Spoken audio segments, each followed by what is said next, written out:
The incursion and bombardment of Gaza is not about destroying Hamas.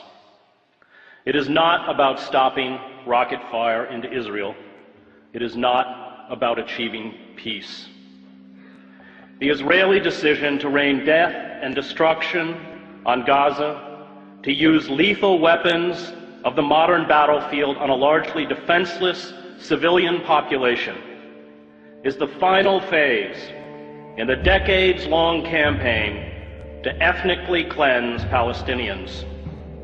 The assault on Gaza is about creating squalid, lawless, and impoverished ghettos in the West Bank and Gaza, where life for Palestinians will be barely sustainable. It is about building a series of ringed Palestinian enclaves where the Israeli military will have the ability to instantly shut off movement, food, medicine, and goods to perpetuate the misery. Privilege and power, especially military power, is a dangerous narcotic.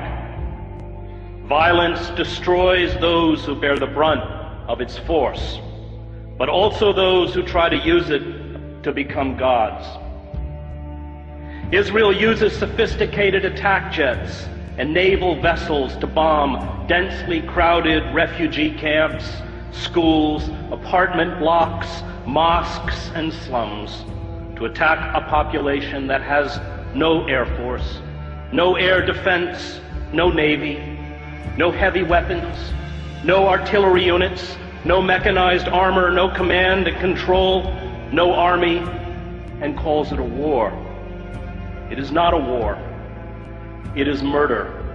Images of dead Palestinian children lined up as if asleep on the floor of the main hospital in Gaza are a metaphor for the future.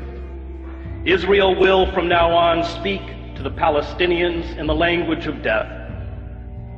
Those who orchestrate such sieges do not grasp the terrible rage born of long humiliation, indiscriminate violence, and abuse. A father or a mother whose child dies because of a lack of vaccines or proper medical care does not forget. A boy whose ill grandmother dies while being detained at an Israeli checkpoint does not forget. Families who carry the broken bodies of their children to hospitals do not forget. All who endure humiliation, abuse, and the murder of those they love do not forget.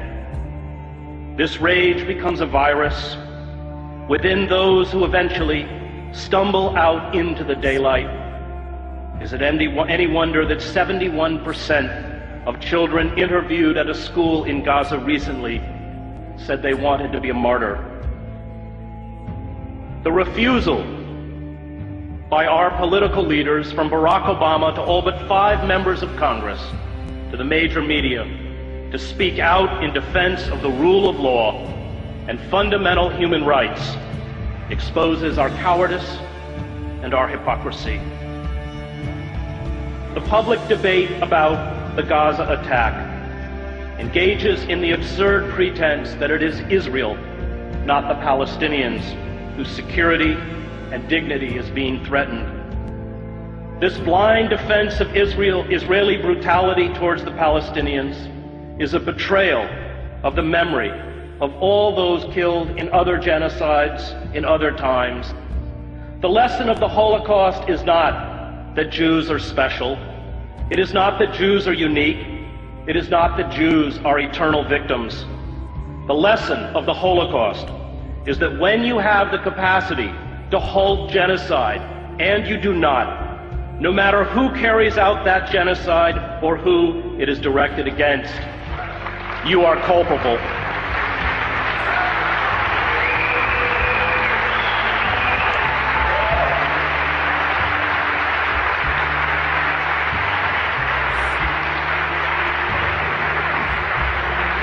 And we are very culpable.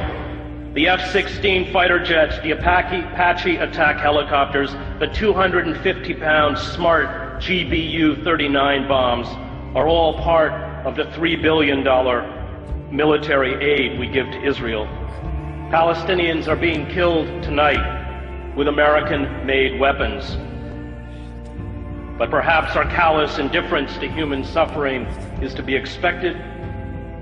We, after all, kill women and children on an even vaster scale in Iraq and Afghanistan.